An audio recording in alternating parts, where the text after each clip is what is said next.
ایک دفعہ انگلی کے اشارے سے ابو لہب نے کہا تھا نبی پاک کو آپ کا ہاتھ ٹوٹ جائے، اللہ نے فرمایا تبت یدا ابی لہب و تب، تو کہتا ہے میرے نبی کا ہاتھ ٹوٹ جائے تیرے دونوں ٹوٹ جائیں گے۔ اور سنو ابو لہب کا حال کیا ہو۔ ابو لہب کا معنی ہے ابو لہب شولوں کا باپ، لہب شولوں والا۔ کیا مطلب؟ ابو لہب اتنا حسین و جمیل تھا کہ اس کے جو رخسار تھے شولوں کی طرح چمکا کرتے، اتنا خوبصورت تھا، لال سرخ رنگ تھا، خوبصورت آدمی۔ عرب میں جب غربت تھی تو اس کے گھر میں اس وقت بھی 2 اینٹیں سونے کی تھی، اتنا مالدار آدمی اور سردار تھا سارے مکے کا، لیکن نبی پاک کی بے ادبی کی۔ تمہیں پتہ ہی نہیں کہ رب دنیا میں سب سے زیادہ ناراض ہی اس سے ہے جو اس کے رسول کا بے ادب ہے، سب سے زیادہ ناراض ہی اسی سے۔ ابو لہب اس کے جسم کے اندر ایسی بیماری نکلی کہ ریشے سے بھر گیا سارا وجود، ریشے۔ اس کے بچوں نے لے جا کے ابو لہب کو پیچھے ایک حویلی تھی مکے کے باہر، اس میں بند کر دیا، چیختا تھا، چلاتا تھا، کوئی مجھے بچاؤ، کوئی پانی پلاؤ۔ دروازہ توڑ کے باہر نکلا تو چوک میں مر گیا ابو لہب۔ اتنی بدبو آتی تھی کہ کوئی قریب نہیں جاتا تھا۔ چوک میں لاش پڑی تھی، یہ ہے میت کسی بے ادب کی، منہ دکھانے کے قابل نہیں، اور ان کے دشمن پہ لعنت خدا کی، رحم پانے کے قابل نہیں ہے۔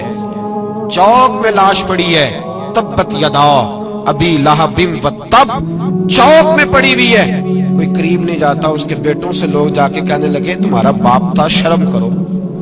ایک ملازم کو پیسے دیے اس کے بیٹے نے، کہا گڑھا کھودو اور میرے باپ کو رسی کے ساتھ پکڑ کے اس میں پھینک دو۔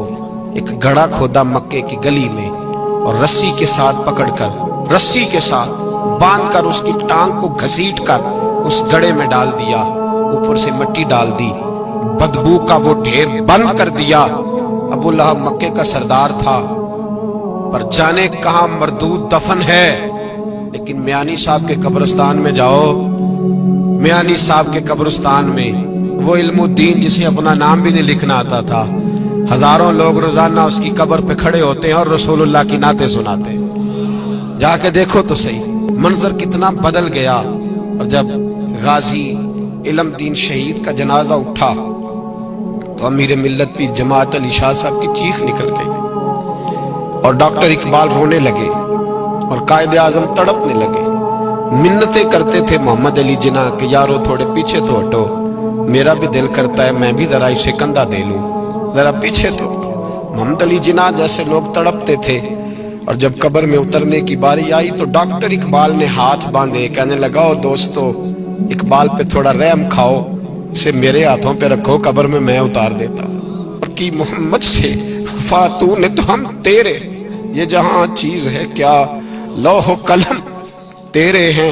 اور اقبال کہنے لگے دیکھو میں شعر لکھتا رہا اور یہ لوہاراں دا منڈا نمبر لے گیا۔ دین کی بات پھیلانا صدقہ جاریہ ہے، ثواب کی نیت سے ویڈیو کو شیئر ضرور کیجیے۔ جزاک اللہ۔